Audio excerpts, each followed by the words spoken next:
for having me. Thanks for everybody coming out on this cold, snowy night. I know driving here was tough, but actually you didn't have to go anywhere, so that's even better. You see some of these slides. These are the other books. Actually, there's a new book's coming out, Titanic, 160 Minutes, will be out in August, but I haven't put that up on a slide. But if you do send me an email to bhazelgrove@gmail.com, I will put you in the raffle for a free copy. But let's get to the show here. Okay. One reason I wrote this book was because of this book. I was doing research on this book, Al Capone and the 33 World's Fair, which a lot of you probably have read, Devil in the White City. Usually, you know, if we were in person, when I say, who's read Devil in the White City, all these hands go up. But I was researching this book, and that's where I learned about Sally Rand. And I also learned that all her papers, 61 boxes, were in the Chicago History Museum, which is a real coup for anybody trying to do research. So I just kind of became fascinated with her role in the fair and then her career. It's an incredible story, and let's jump right into it. Obviously, the book is out. It's been out for a little while, but you can get it anywhere you want. Now, when I started researching, Chicago History Museum is great. They actually, the curator said, hey, do you want to go down and see Sally Rand's feathers? We have them down in the big refrigerated unit where we keep all the artifacts. I was like, sure. So we went down in the basement of the Chicago History Museum, and you go through this huge door as sort of this big walk-in freezer, but it's not really a freezer. It's a very low temperature environment, but it goes on and on and on. They have just tons of space down there for all these different things that they've procured, but they aren't displaying. At any rate, we go along, we come up to a white box. He pops off the lid, and that's what was in it right there. The feathers from, he said I couldn't touch them, but I could take a photo. The feathers from 1933, and there's actually a story to that too. We'll talk about that. Which, you know, they really don't do justice right there because they look very small, but in fact, these things would open up to about 7 feet. And they weighed about 5 pounds a piece. So you have to be a little strong to move them around, but we're gonna talk about all that too. But another neat little thing was the curator said, see those glasses up on the shelf? And he pointed to some tortoiseshell glasses. I go, yeah. He's like, those are the glasses from Leopold, of the Leopold and Loeb murders. And if I don't know how many of you are familiar with that, but that was a murder that happened in Chicago in the 20s where two rich young men murdered Bobby Franks just on a thrill, see if they could do a perfect murder. But the way the case was cracked was the glasses were left behind at the scene, and there they sat in the Chicago History Museum. All right, let's talk about Sally Rand. This is Kim Kardashian, obviously. Now, she is famous for being famous, and we're very, very used to this now, okay? But in 1933, this was not the case. And Sally Rand is one of the first to really become famous for being famous. Talk about that some more.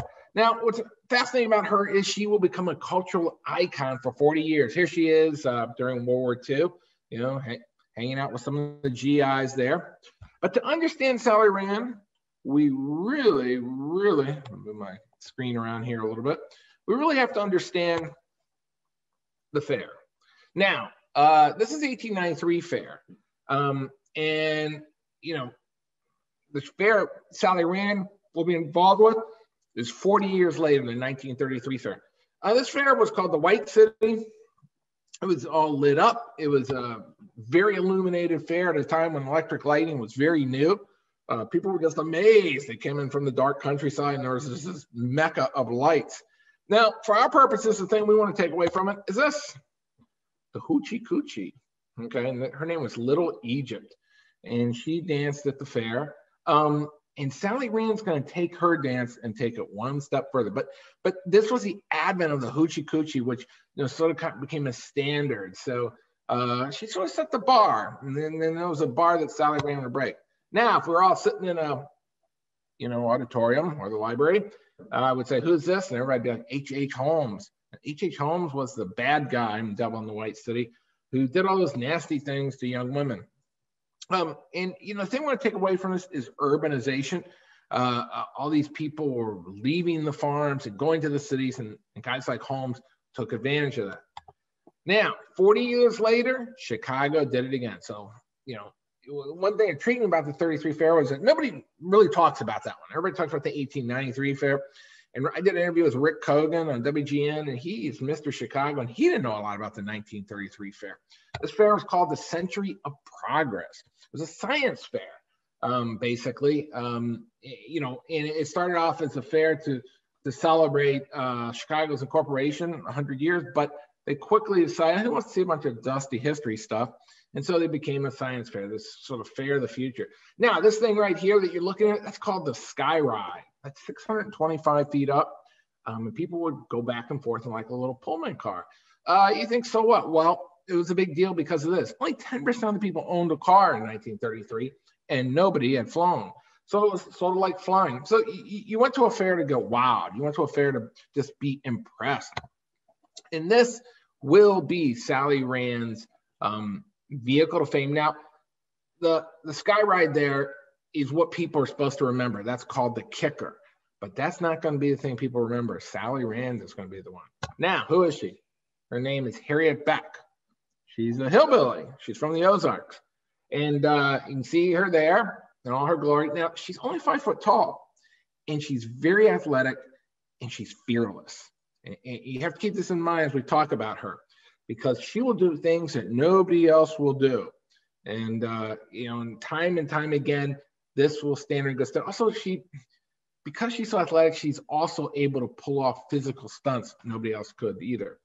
Now, in a strange intersection of personalities and people and our culture, her father was one of the Rough Riders that charged up San Juan Hill with Teddy Roosevelt. I wrote a book on Teddy Roosevelt called Fortune of President. And so her father wanted to go hear Teddy Roosevelt speak. He was coming nearby. And so he went to hear her speak, and he took Sally with him, and she was only 3 years old. Well, after the speech, her father went to talk to Roosevelt. Sally Rand fell asleep, and or Harriet Beck at this point. And he plops, and Teddy Roosevelt always loved children, loves children. And so he picks her up, puts her in his lap, and Sally Rand said later that she remembered the feel of his tweed coat and the smell of cigars. But it's pretty fascinating when you think these two people had this influence in the 20th century. Obviously, you know, Teddy Roosevelt had a bigger influence. Cross paths this early. I mean, we see this a lot in history. Now, Sally Rand, as a little girl, went to see The Dying Swan, Pavlov's Dying Swan. She's a Russian ballerina, and she's touring around. And Sally Rand probably saw her in Kansas City. But from this moment on, she wanted to be a ballerina. She wanted to perform. She loved the idea of the dance. And basically, it's this, the swan opens up and then slowly dies back down. It's a very beautiful dance, and Sally Rand was very taken with it. Now, to get off the farm, which she was stuck on in the Ozarks, Sally Rand wanted to do what a lot of young people were starting to want to do. Then she wanted to get to the big cities. She wanted to, you know, become famous. And so, you know, they didn't have a car. So what did she do? She ran away to the circus 3 times. And it's sort of an Americana, you always hear, running away to the circus. Well, if you think about it, it's a way to get across the country.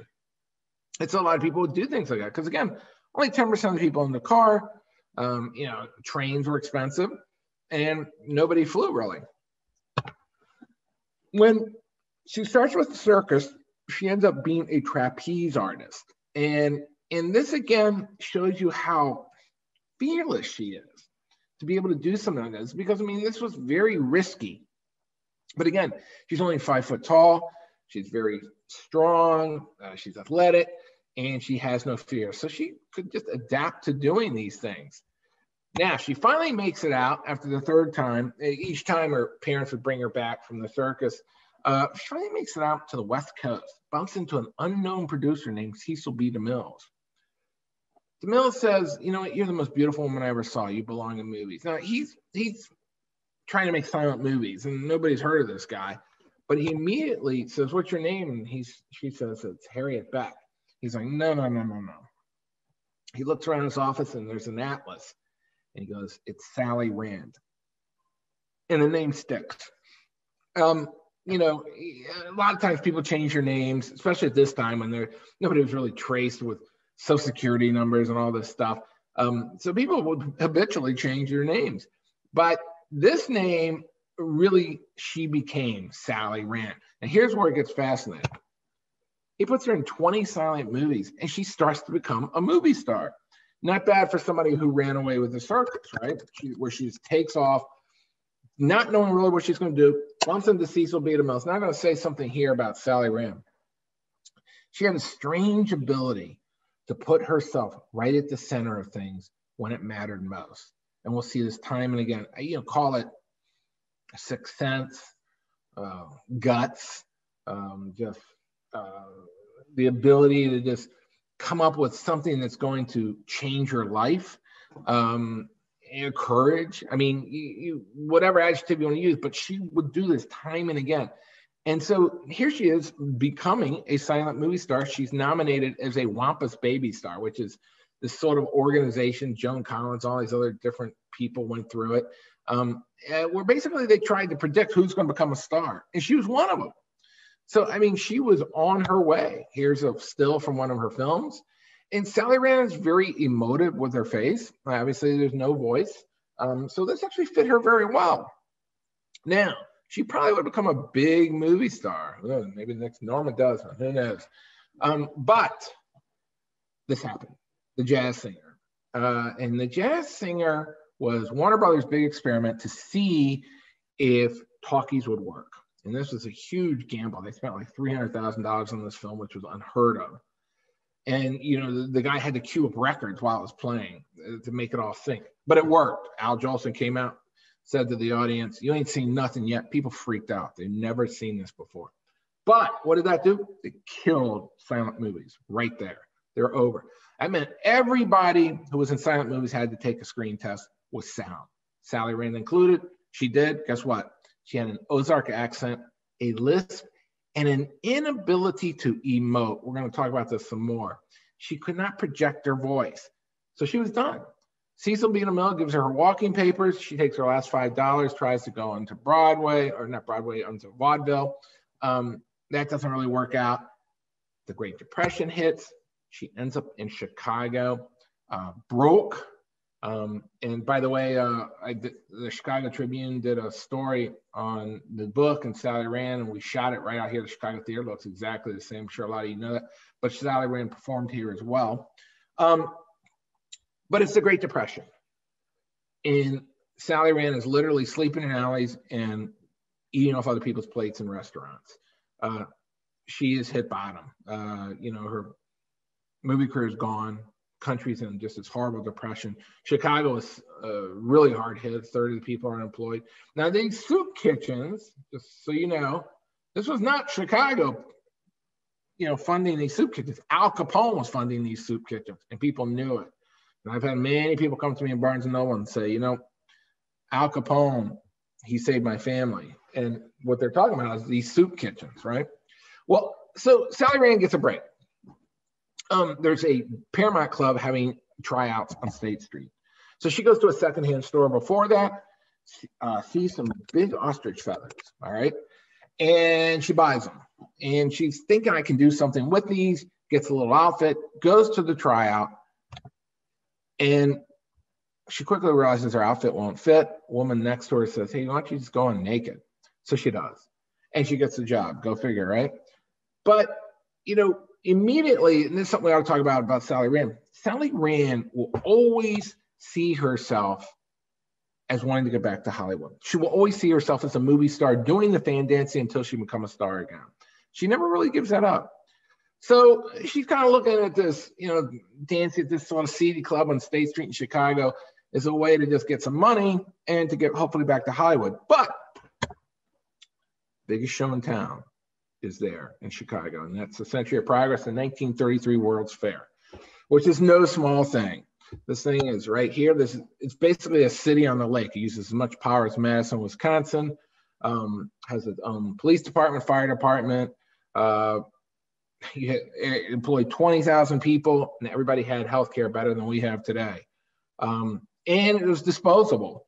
So it's an incredible thing that the Chicago pulled off, that they actually could build this thing, which is when I do the Al Capone and 33 World's Fair presentation, it's a whole story unto itself. Now, the fair had all sorts of crazy things. It's hard to believe now. Television. It had a thing called mechanical television. Not like ours, but you'd sit in front of a big device, a camera, and you could see a faint image of yourself. It'd be like you or me seeing a flying saucer. Then they had microwave popcorn. How did that happen? Well, General Electric's there. They had a big magnetron.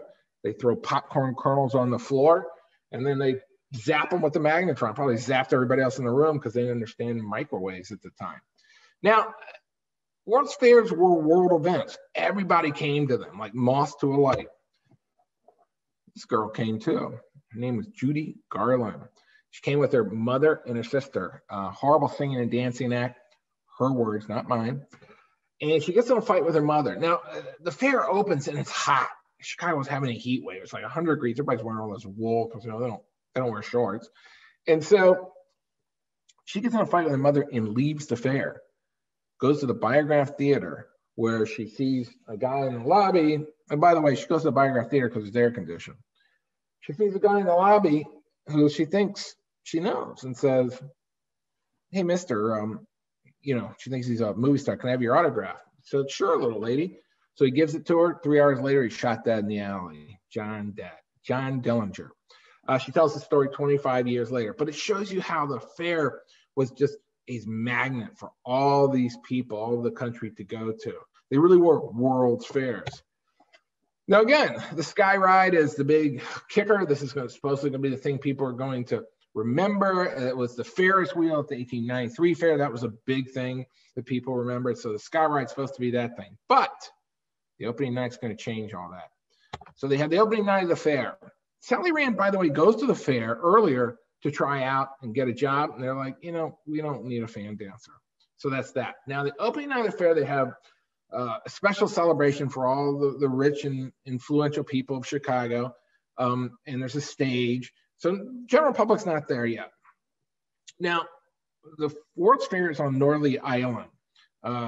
So it's actually just a little off Chicago, right there, as you know about Norley Island. And Sally Rand hatches a plan. Again, we talked about before how she comes up with just these things at critical moments of her life that are going to change her life, that require incredible bravado, but also just a little bit of genius. So anyway, she gets a white horse and she gets a boat. And she paints her entire body white with just a cape on. That's it. And so then she gets the horse into the boat, goes around to the back of a yacht landing around the back of the World's Fair, gallops through the fairgrounds, horse jumps up onto the stage where all these people are, rears up, all these photographers take her picture and go, "Oh my God, it's the Chicago World's Fair. It's a naked woman on a white horse." She's immediately arrested and then immediately hired. She becomes, from here on, not only world famous, and she does overnight, hard to believe, but there's a media machine at the fair, but she also becomes the #1 financial draw of the fair, literally taking it from the red to the black. I mean, it was in debt before that. After Sally Rand, it becomes profitable. The money pours in. She does 17 shows a day, 7 minutes apiece. People can't get enough of it. They just line up all over the place to go see this woman. And the question is, why? Why did they go to see her? And why was she so popular? And it's a more complicated answer than you think. So let's first take a look at this dance, and then we're going to talk about it. Let's get her going there. There we go.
So you can see by that,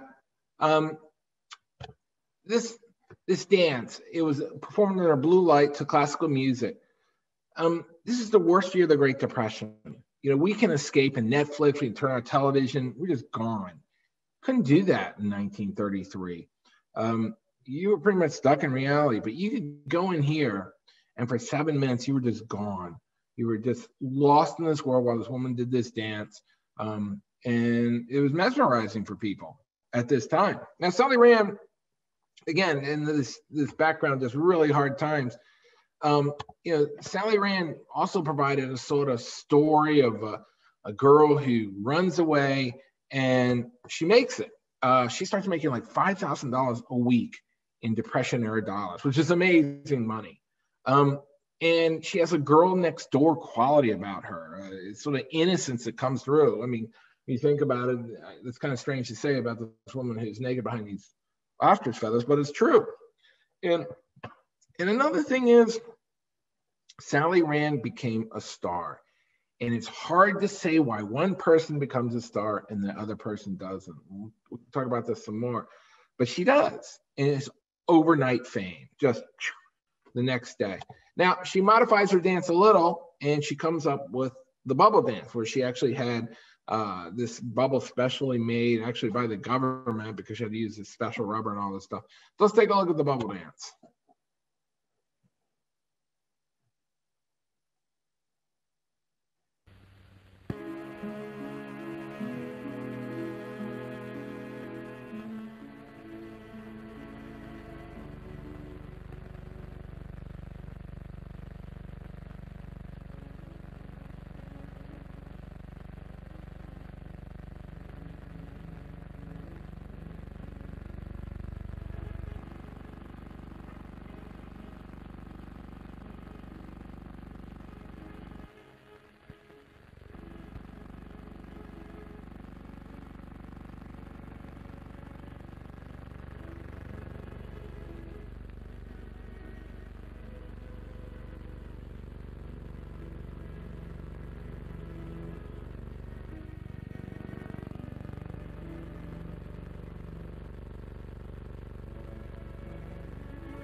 Well, that's the bubble dance. So she said she did that one because she couldn't use the feathers outside a lot of times.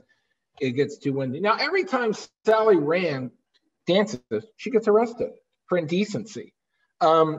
She gets arrested 4 times in one day. And, you know, she loves this. Why? Because every time she gets arrested, she gets press, and press brings in more people. She understood media very quickly, that there was no bad publicity, and all publicity made her money. Now, here's a picture of her getting taken down to the courtroom, and she ended up going to the same courtroom over and over and over. And the judge finally gets tired of it and says, you know what, I'm going to go see the show. So he goes to see the show and he comes out and he says, that's the most beautiful thing I ever saw. Never bring her back to my courtroom.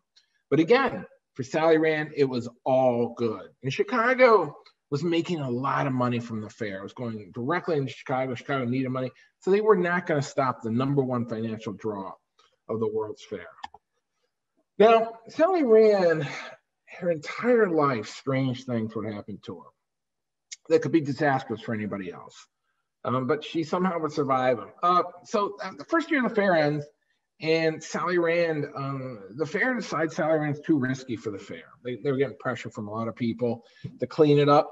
And so they said, we don't need you anymore. Well, Sally Rand leaves the fair to go speak up in Evanston and takes a boat at night on Lake Michigan. She flips out of the boat on a turn. The people driving the boat don't see her. And she bobs around in Lake Michigan for half the night until she gets picked up by the Coast Guard. Again, this could have been disastrous, but for Sally Rand, there's a picture of her in the Chicago Tribune sitting in a Coast Guard station drinking coffee. She's about 29, and she looks like a little girl in it. But, you know, again, these things would happen to Sally Rand constantly. Now, Faith Bacon. Faith Bacon is a woman who claims Sally Rand stole her fan dance. And she sues her for $1 million, saying, you know what? You stole it. You're making all this money from it, and I deserve it. So let's look at Faith Bacon's dance and see if they're the same.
You can see that dance was a little different. Faith Bacon would sue her for $1 million, but she didn't have enough money to keep the suit going. And she actually ended up with a really tragic life. She tried to go to the World's Fair while Sally Rand was there performing, thinking, okay, if she can do it, I can do it. But nobody comes to see her. Why is that? Is because she wasn't Sally Rand, which people, were responding to. She actually ended up committing suicide in 1954, never really, making the money that she needed, and her career in shambles. So Sally Rand was able to take this and make money with it when a lot of the people just could not. Now, again, they said the second year she was too lewd for the fair, but guess what? When they found out the money wasn't pouring in, they asked her back, and she came back and made them a ton of money the second year. So they're trying to bring morality into the issue. Only lasted as long as they thought they could still make money, but when they couldn't, Chicago said, come on back. And just when you think, okay, so what, she dances behind feathers, this is as much as this woman can do, she does this. Sally Rand had a strange ability to change herself. And she is asked to speak to Harvard on being an entrepreneur. And so she does. It's an incoming freshman class. And she speaks in women's groups. Here she is all dressed down, looks like a little businesswoman at a time when there really weren't businesswomen. I mean, think about this. Sally Rand was doing things no other woman was doing. This is a time when this Gold Digger series was out, which was basically a working class woman snaring a rich husband. Sally Rand was the opposite. She was the rich woman. She was making the equivalent of $1 million. And she ran her own show. She did her own bookings. So think about it this way. She created an act, and then she monetized it and made money at it, and was making more money than most men made at that time. And so she was the one that men would sought after for her money. So she really flipped the gold digger thing on its head. Unfortunately, she'll marry 3 times, and each husband is worse than the first and will drain her of her money. Now, she does make it back to Hollywood. Remember, we said she always wanted to get back to Hollywood. Well, she does get back. And they built a movie around her called Sunset Murder Case. I watched it. It's awful. Just the worst movie you could ever see. Besides a bad plot and terrible actors, Sally Rand can't talk. She can't emote. She sort of just wilts when she has to give a line. It's a strange thing. Now, this thing came out the same year as Gone with the Wind, so it was destined to fail. But it really shows how the fan dancing was actually the best for her. But she'll never believe it, because she'll always think, I'm just going to do this until I get back to Hollywood. But here's the thing. She can never get off the road. In the 61 boxes of the Sally Rand papers are all these, letters from hotels all over the country.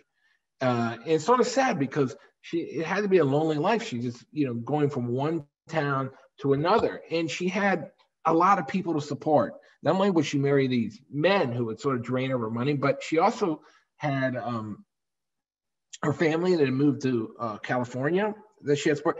People always assume fame and fortune go together. In fact, most times they don't. You can become famous and make absolutely no money, or make money for a short amount of time and get drained. But Sally Rand, to the public, Sally Rand was this immensely successful woman. So, her family and others assumed that, she had the money. But again, she would marry a rodeo cowboy, was the first husband. Her second husband was her manager, and her third husband was a boy toy, much younger than she was. And each husband drained her. Nobody worked. All 3 of her husbands, none of them worked. There was abuse. Divorces were not pretty. And it took a lot of Sally Rand's life and money. Now, she always had a fantasy of becoming basically living the life of a middle-class family, having, children and living this. She always talked about getting off the road and putting the feathers down and just having a family. Well, that wasn't really realistic for a lot of reasons. One is she couldn't have a baby. She'd had a secret divorce, abortion very early, I think in Mexico. And, the men she was finding weren't great to settle down with. But she did make a real effort at this. And one thing she did was she took another stripper's baby and raised it as her own. The baby was never adopted. It gets worse. The stripper chased her all over the place because she wanted the baby back. and literally Sally Rand was hiding the kid from her. And, but she did raise him. And when he was 18, he said Sally Rand was my mother, or my legal guardian. But she never, ever had any legal connection to him till then, because nobody would let her take guardianship of a child because of her profession. Now, it just gets more and more amazing. She had her own pilot's license. She flew. She dated Charles Lindbergh at one time. This is a time when nobody really flew that much, but here she was flying around to her engagement. So to the public, again, she was amazingly successful. She had lots of houses, cars, Cadillacs, but in reality, she had incredible debt. She was being sued. The papers of Sally Rand are just stuffed with letters from lawyers demanding payment. She just didn't pay her debts. I mean, none of them. And she would be sued for large amounts of money for various things. She would get in fights with people, physical altercations, indecency suits. She got sued for leaving a lot of people in the lurch in terms of her promoters and such. And these were suits for $10,000, $20,000, which at that time was amazing amounts of money. Now, she also started to have another problem, and that was this. She would go to dance, and times were changing. The 40s and the 50s were not the 30s, and it wasn't the wink wink of Chicago anymore. It was, churches shutting her down, women's groups shutting her down. So she would go to these towns to perform, and she would hire the band, the actresses, or, the singer, dancers with her, and they couldn't do it. She'd lose all her money. A lot of times she would get stranded, virtually broke. There's letters from her to her mother where she literally has no money and she's stuck. So this was starting to really hurt her financially. Also, it's a very gritty life on the road, very gritty. And so here's a little film of her on the road, kind of see how gritty it gets.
The hand is quicker than the eye. You know what I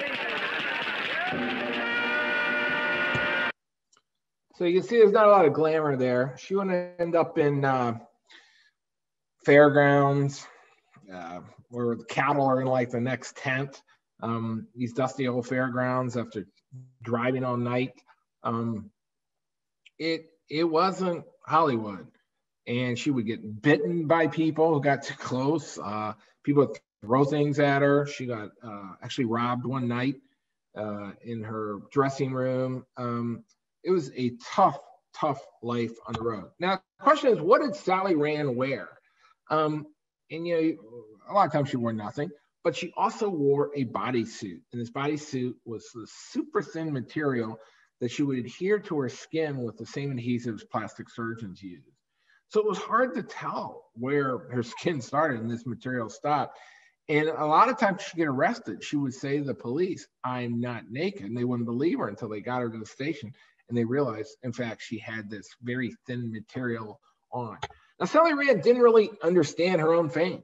She always assumed it was based on sex and that if she increased that, she'd make more money. But in fact, every time she tried that, it didn't work. She tried a nude ranch where she had all these girls with very little clothes on with her on stage and doing all these crazy things with horses. And it never really worked. She lost a lot of money on it because there was something about Sally Rand that was almost undefinable that people came to see.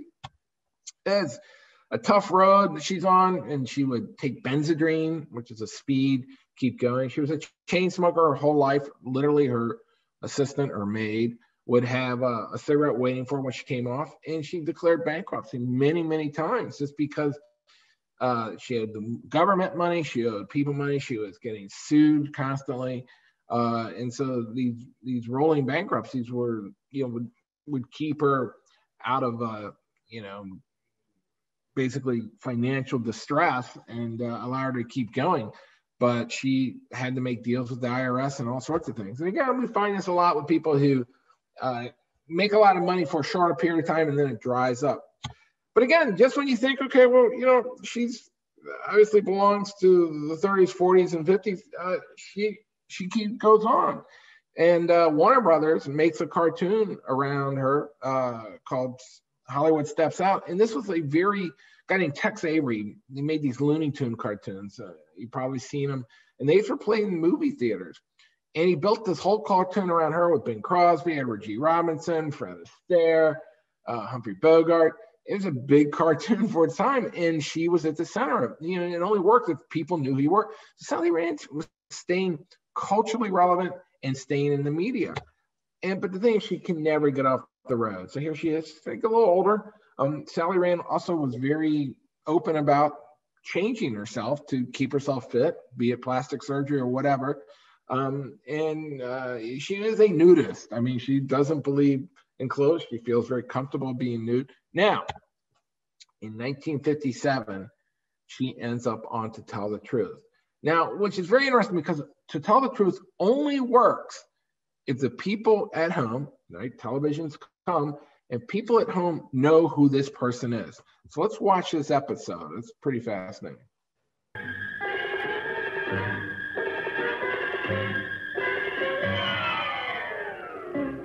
What is your name, please? My name is Helen Beck. What is your name, please? My name is Helen Beck. What is your name, please? My name is Helen Beck. Two of these people are imposters. Only one of them is the real Helen Beck and is the only one sworn to tell the truth. And here is our host, Bud Collier.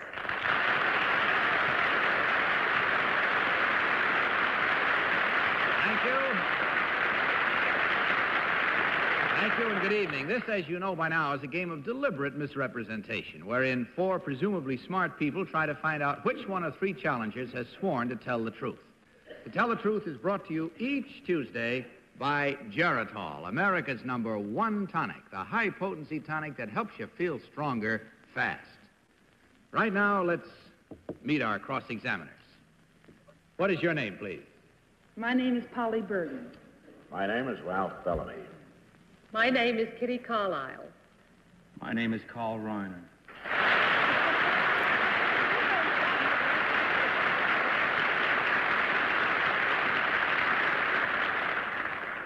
Now, these three people all claim to be Helen Beck. Of course, only one is the real Helen Beck.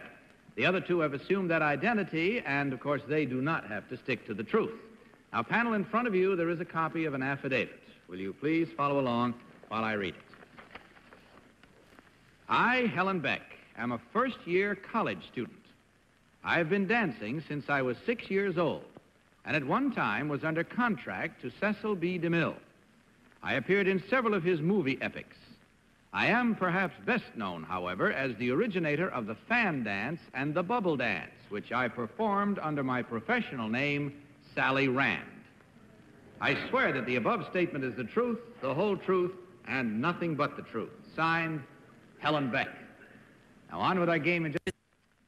Okay, it's time now to play our game, panel. These three people all claim to be Sally Rand, originator of the fan and bubble dance. Remember, of course, that only the real Sally Rand is required to answer your questions truthfully. Each of you will question until you hear this signal, and at the end of the questioning period, you will each be asked to cast your vote for the one person who, in your opinion, is the real Sally Rand. And let's start this questioning round with Ralph Bellamy. Ralph?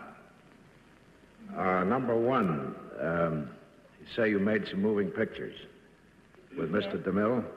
Will you name the pictures? Oh, dear, so long ago. The Vulgar Boatman and, oh, dear, so long ago. All right. Number two, what studio did you make these pictures Culver in? City. Culver City. Mm-hmm. Number three, what studio did you make these pictures at? DeMille Studio. Where? DeMille Studio. DeMille Studio. Whereabouts? What's the address? Culver City. On we go down the line to Kitty Carlisle. Kitty? Number one, where were you born? In Missouri. In Missouri. When you do a bubble dance, do you work inside the bubble or outside the bubble? Oh, dear, outside of the bubble. Outside the bubble? Of course. Do you use body makeup? Yes. Number two, what have you gone back to college to study? Accounting. My husband's a contractor, and I decided to go back and study accounting, and perhaps I could help him. Number three, when you worked, were you ever close enough to your audience to have any part of your equipment destroyed? Oh, why, I don't think so. He'd remember if it had. Carl Reiner. Number two, were you ever arrested? I was arrested 5 times in one day, but never convicted. I asked her and you were arrested. You're both under arrest. You did say number two. I said number two, but you were arrested. Were you ever arrested, number two? 5 times in one day. Did you ever appear at the World's Fair, number three? Yes. Number one, did you ever appear at the World's Fair? Yes. Did you use a fan or a bubble? I use fans. What did you use, number three, at the World's Fair? Fans. And you, number two? Fans. The Thank first you. year, the second year, I used a bubble. Outside the bubble. Number two, do you remember any of the motion pictures you made for Cecil B? I made the King of Kings, the Bolero. I think that's enough. We can't go through a long list. Anyway, it's time for Polly Bergen. Number two, to what music do you do a bubble dance? Brahms' waltz in A flat. Brahms' waltz. Not I'm Forever Blowing Bubbles? Seems like such a natural. I don't know. Number one, did you ever appear in The Follies? No. Number three, what year did you work with George White's Scandals? I was never with George White's You were Scandals. never with George White's Scandals. Number two,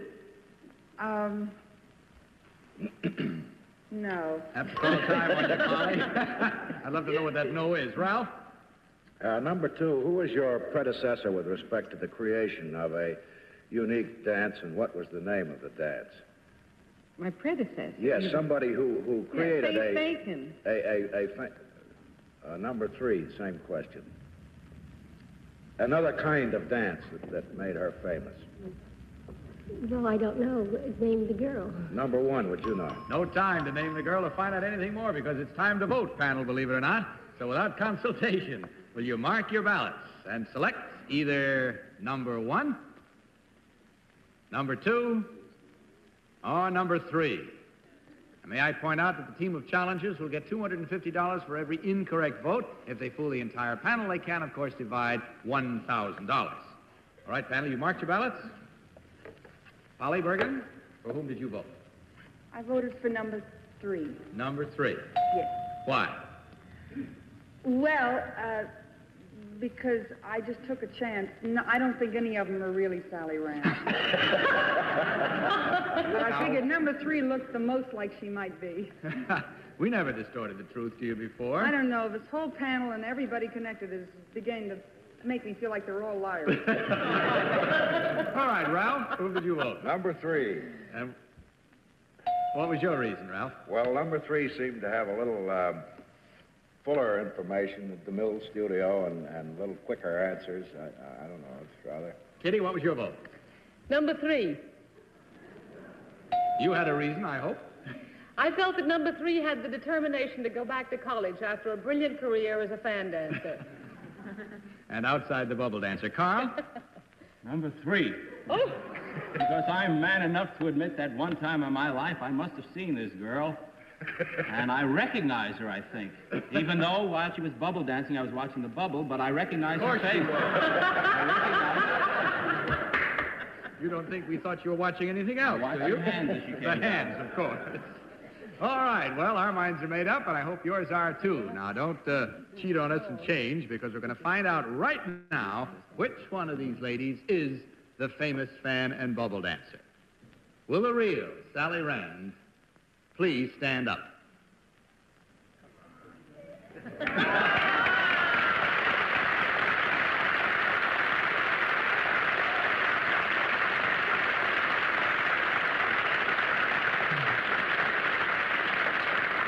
Well, there we are. A unanimous vote by our panel. That's a good score and a way to start the evening. Number 1, would you tell us who you really are and what you do? Yes, I'm Agnes Franey. I'm a former Ziegfeld girl. I now have my own mail-order cosmetic business.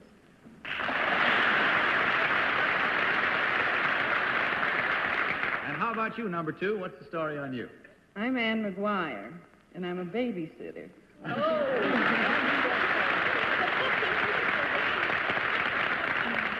I can assume you take balloons along to amuse the children. Is that it? Well, it's been fun. Let's see how we stand now. There were absolutely no incorrect votes. Panelists, so please. sad. It is sad in a way, but we still award our team of challengers from Jericho $150 to divide. Thank you very much. So it's too bad they didn't let her talk some more, but you can see from her answers that she's very shy, which is a strange thing to say about Sally Rand, but that's about the only way she comes across. And you can see why her career in movies never took off. Now, just when you think, okay, that's it, you know, she's probably done. In 1964, after John Kennedy said we're going to the moon, they kicked off the whole mission to the moon at the Houston Coliseum, where they would actually inaugurate mission control. Lyndon Baines Johnson was there, President Johnson. Everybody was there. And they hired Sally Rand to lead it off. And so in the middle of the Coliseum, she dances. She's 60 years old at this point. But it's, you know, to emulate flight and sort of celestial dance. And so then she's immortalized in Thomas Wolfe's book, The Right Stuff, and then the movie that came out in the 80s, The Right Stuff. I used to be able to play this video, but for some reason they block it now. But in the actress plays her, and you know it's very ethereal. And but the truth is, Sally Rand, 29 years after the World's Fair, or no, 31 years after the World's Fair, is still relevant enough to be the headliner of our mission to the moon, which is just amazing. Actually, so now. Times are changing. Playboy comes out, and her act is no longer shocking to anybody. That was sort of part of it. That's no longer there. The sexual revolution's here, counterculture, the 60s, and so she's becoming a nostalgia act now. You know, the times are changing, but she's still popping up in the newspapers all over the place. Believe me when I tell you, she was still selling products and things like that. she's still staying newsworthy, which is amazing after all this time, 36 years after the fair. And here she's in 1975. And you see she's changed herself again to sort of fit the times. And she's still dancing because she has to keep dancing. She's financially barely hanging on. Money's dried up because she's now playing in just about anywhere she can, bowling alleys or, high schools or wherever. I had a woman stand up at one of the speeches I was giving and say she saw Sally Rand. I said, where? She said, in a bar in Oswego. So, up to the day before she died, she had 2 heart attacks. She didn't tell anybody. She was a chain smoker her whole life. But up until the day that she died, a few days before, she danced. But time catches up with her. And August 31st, 1979, she does die. And she's broke. And she has $10,000 in medical bills, but Sammy Davis Jr. pays it anonymously because Sally Rand helped him when he was coming up. And I can tell you that every time I give a speech, I'm always amazed. Somebody will pop up and say, I saw Sally Rand, which is great. And now at the end of the World's Fair, this is sort of neat. A millionaire up in the North Shore bought her dressing room and put it in his mansion. And there it sits today. So I'm going to read you just the end of the book. That sort of sums it all up. So now it is 1933 again. A young, scantily-clad woman from the Ozarks is riding through the night on a white horse on the opening night of the Chicago World's Fair. It is the worst year of the Great Depression, and she is riding toward the bright lights in the darkest of times with nothing but a cape, a wig, a wing, and a prayer. She is riding toward her destiny, looking for salvation, just like us. With that, obviously, you don't have to pre-order. You can get the book anywhere. I can take questions. And if you want to mute yourself or put it into chat, either way, Christina will do it. Thank you. Oh, thank you. That was excellent. Yeah. All right. So I just want to invite everybody who's still with us. There's a bunch of people hanging in there. Could you type any questions that you may have into the chat? Well, we have our first question. What was her town of birth? She actually was down in the Ozarks in a little town called Chattawa and Missouri. And yeah, and then she moved to Glendora in California, and that's where she ended up. That was, Glendora was close to Hollywood. That's where her entire family moved. And that's basically where she always called home. All right, so here's another question. You said that the fans are at the Chicago History Museum. Did they have anything else of hers there, like any other costumes or interesting personal items? Yeah, I'll tell you a story about those fans they had there. All right, so they showed me the fans and said they're the 1933 fans. But what happened was after she had performed at the Chicago History Museum, she performed at the fair. She went to the Chicago History Museum and said, do you want these fans? And they said, well, we don't think they're gonna be significant, basically saying you're just a stripper. We don't really think you're gonna go on. Well, then later they came back to her in the 60s and said, can we have your fans from 1933? So she went and dropped it off with her son. And when she came out to the car, her son said, were those really the fans from 1933? She said, no, I just picked those up and gave them to him. So even now, Sally Rand was all about sleight of hand. You're never quite sure what you're getting, so I'm not sure those fans were really from 1933. But, they had nothing else. All they have is the 61 boxes that has all the papers and then those fans. All right. So here's another question about her inability to deal with money. Was that really all her problem, or was it the people that she had in her life, like her husbands and things like that? Was she really a manager, or were they mismanaging her? Actually, it was a combination. One is, she was doing things that nobody else had done, especially women. I mean, this is a time when women could become maybe a nurse or a secretary at best, maybe a teacher. But Sally Rand basically created a small company. And so she had no real guidance financially. And she had never handled money like that. So she did do all those things like buy, several cars and several houses. And she didn't realize that she needed to lay out a lot of cash to keep her act going. So she would stiff people. Then she married these men who assumed, oh, it's Sally Rand, she's famous, we don't have to work.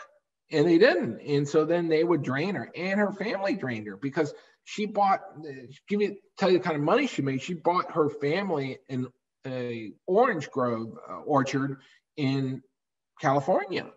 And it was a money pit. And she had to keep, pushing, funneling money back to her mother and her stepfather to keep this farm going, basically.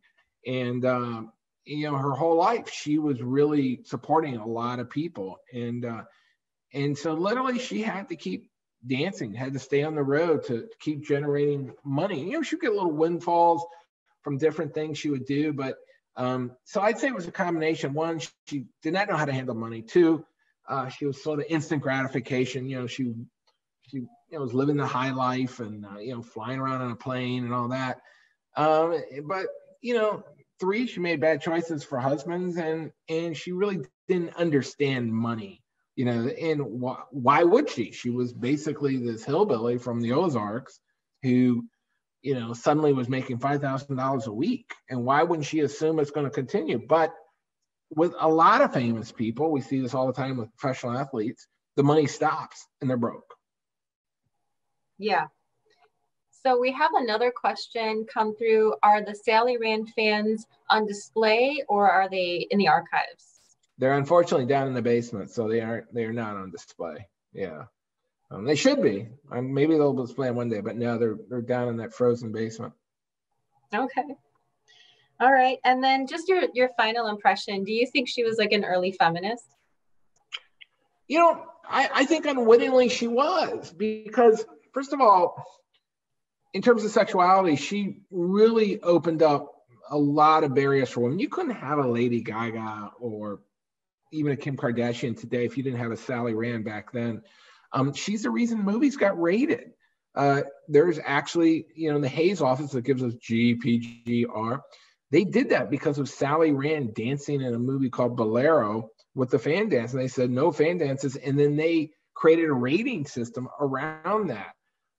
Sally Rand believed that, human sexuality should be out in the open, that women's bodies should not be hidden away. And then also, here she is, really an entrepreneur who created an act, monetized it, made a lot of money from it. And Sally Rand worked very hard. She had an incredible work ethic. I mean, she worked very hard every day. So in that way, she was constantly breaking boundaries, and she paid for that. She was constantly getting arrested. And this is all in the book, she got arrested later in her life. And it wasn't pretty. I mean, she would be put in jail and they wouldn't let her out, and she wouldn't have bond and things like that. And it wasn't just for indecency. It was because she would pass a bad check, or somebody who's suing her would, pursue her to a town, and she wouldn't show up for court. So it started. I mean, she was arrested one time on Christmas Day. It started to get really pathetic. So she paid a high price, as a lot of people do who pursue, show business. It's a brutal industry, and when you're up, you're up, but when you're down, you're down. But to her credit, she never stopped. Always kept going. And again, in the book, there's a lot of her letters that she wrote to her mother and other people, and talking about, how hard the life on the road is, and, how lonely it was. So, but I think unwittingly she was sort of this woman who broke a lot of boundaries for women. Well, somebody's got to do it first, right? Yes. Yes. So I have one last question that came through. Seeing as how she was on the road all the time, is there anything that's like a plaque, statue, a home that remains in her honor? Is there any sort of like way that her legacy is recognized in the world? No, she's one of these people who sort of slipped through the cracks. I mean, probably Chicago History Museum, having her papers is the closest it's come. Some institutions come to preserving her legacy. Now, saying that, since my book came out, I've been approached by several producers who are talking about trying to do a short-run miniseries on her, which would be, you know, one of these things we see in Netflix, you know, where they go for like 5 or 6 episodes, which I think would be great for her because it's a great story. And, you know, it's a fascinating story of a very early rags to riches story in the early 20th century. And she follows the development of our entertainment industry along. And I think that would give her a really wide exposure to a lot more people would know, you know, who she was and what she did. And, you know, she definitely, again, she stayed relevant for 40 years. So, to people of her time, and again, go back to Tell the Truth, you couldn't watch, the producers would not hire you to be on To Tell the Truth unless people knew who you were. And people knew who Sally Rand was. I mean, you saw the, you know, Ralph Bellamy and those were the celebrities of their time, Carl Reiner, you know, they knew who she was. So she wasn't just some Chicago stripper. She had a national presence, if not a worldwide presence, which is sort of hard to believe today, but that's the way it was. Well, I feel like we're so lucky to still have all of those film clips of her and all of that. So that would be so fantastic if your book helped to bring about a mini series. I mean, my gosh, wow, that's so cool. I agree. Yeah. And I saw a comment here that somebody said they could see the slides, which is really interesting to me because I've never had that before. So you guys could see the slides coming up on the screen? Yeah, so we can see the next slide. So if you're looking at your screen, it should. Yeah, I mean you should have seen the image. So I'll definitely I'll check it technically, see if something in the PowerPoint, because that never happens. But hey, that's the first time for everything. You know, I've had so many issues myself with the new version of PowerPoint and Windows, and it seems like it's okay, but it's not doing the split screen just right. So no worries. I'm sure you'll get it all sorted out for next time. And there will be a next time for the people who are still with us. We have him booked again. So when did we agree on that date? Do you remember? Is that August? Yeah, I think it was August. Yes, yeah, I think it was August. Yeah, so what's that book that's coming out? It's actually called 160 Minutes, The Race to Save the Titanic.